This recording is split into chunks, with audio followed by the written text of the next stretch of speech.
They say time heals everything, but I don't believe that anymore. Not after seeing him. In a small, forgotten town, surrounded by rusted fences and whispering wheat fields, there stood a horse named Blue. For 10 long years, every morning at sunrise, he walked to the same weathered fence and stood there for hours, waiting, watching, hoping. Nobody knew what he was waiting for anymore, but everyone knew why. They called him the horse that never gave up. I remember the first time I saw him. It was the middle of July, heat waves rising off the road like ghosts, when I spotted a gray figure standing alone against the light. His coat was dull, his mane tangled, and yet there was something holy in the way he stood, motionless, facing the same dirt road that disappeared into the horizon. His eyes, deep and dark as rainwater, never left that road. I slowed my truck and watched, my throat tight. There was no one else around, no sound but the wind.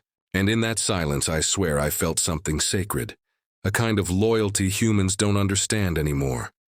Later that day, I asked about him at the local diner.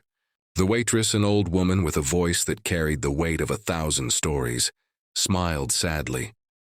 "That's Blue," she said. "He's been waiting there for his owner since 2013. Jack Miller was his name.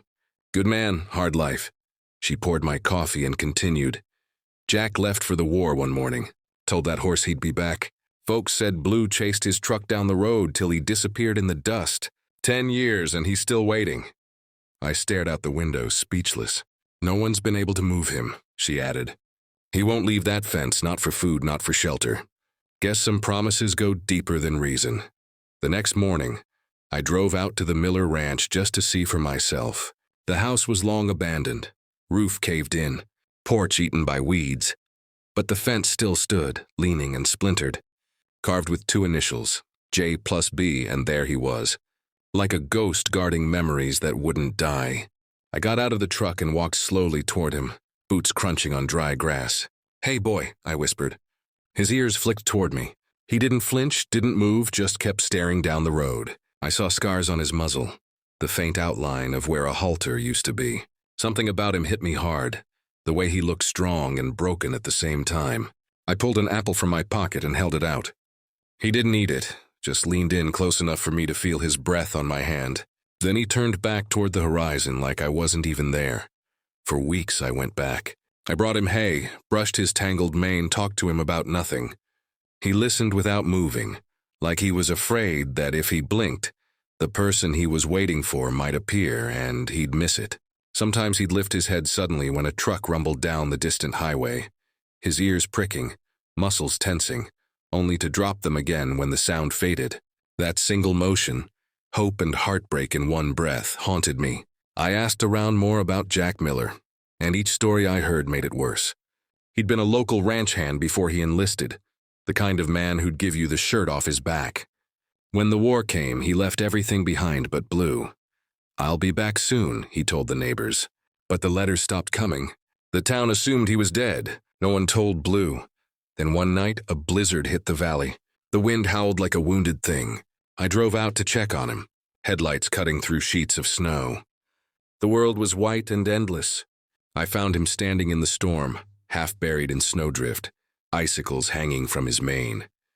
"Blue!" I shouted, stumbling toward him. He turned his head, calm as ever, like the storm didn't touch him. I threw a blanket over his back and pressed my forehead against his neck. His breath steamed in the frozen air. "He's gone," I said, my voice breaking. "He's not coming back." But even as I said it, something in me rebelled, because I could feel it in his heartbeat. He didn't believe me. He knew something I didn't. A month later, everything changed. The town's postmaster called me one morning, out of breath. "You need to come here, now." When I arrived, he held up a yellowed envelope, the edges soft with age. "Came in this morning," he said. No return address, just a name, Jack Miller. My hands shook as I opened it. Inside was a letter written in shaky handwriting. "To whoever still lives near Auburn Ridge, if you see a gray horse by the old Miller fence, tell him I'm coming home." Took me longer than I thought, but I made it. Tell him to wait just a little longer. I couldn't breathe. The postmark was dated only a week before. After 10 years, Jack Miller was alive and on his way home. When word spread, the whole town seemed to wake up. Men repaired the old road, Women cleaned the Miller Ranch and kids brought flowers to the fence. For the first time in years, Blue wasn't waiting alone. Every day, people gathered with him, waiting for the truck that never came. Days turned into weeks, hope turning brittle like winter branches. Some started to doubt, whispering maybe Jack had died before he made it. But Blue didn't stop. Rain or shine, he was there, still staring down that road, still believing. And in that belief, he held the rest of us together. Then one golden morning in late spring, I was feeding Blue when I heard it, a faint hum from far away. An old pickup crawling up the hill. I froze, Blue's ears shot up. His whole body trembled. Dust rose on the horizon as the truck drew closer. My heart pounded. The engine cut and an old man stepped out, leaning on a cane. His hair was silver, his clothes simple, but his eyes, they were the same. "Hey there, old friend," he whispered. Blue let out a cry that tore through the air, a sound I'll never forget. He stumbled forward, legs shaking, and pressed his head into Jack's chest. Jack dropped his cane, wrapping his arms around Blue's neck, sobbing like a child. The whole town stood behind us, crying quietly, as if we were watching something sacred. Jack stayed. He rebuilt the ranch little by little. Blue followed him everywhere. Slow, careful steps, but always beside him. Every sunset, they'd stand together by that same fence where he'd waited all those years. It was as if time had finally stopped keeping score. Jack told me one evening, "I don't deserve him." I left and he still waited. I smiled. That's what love does. It waits even when it doesn't make sense. A year later, Jack passed away peacefully in his sleep. Blue stood by his grave for 3 days, refusing to eat or drink. On the morning of the 4th day, he lay down beside it and never got up again. We buried them together under the oak tree by the fence, the same place where he had waited every day. The townsfolk carved a small wooden sign that read, "Where love waited and found its way home." Now, whenever I drive through Auburn Ridge, I stop by that field. The fence is gone, the ranch is quiet, but every sunrise paints that spot in gold, like they're still there somehow.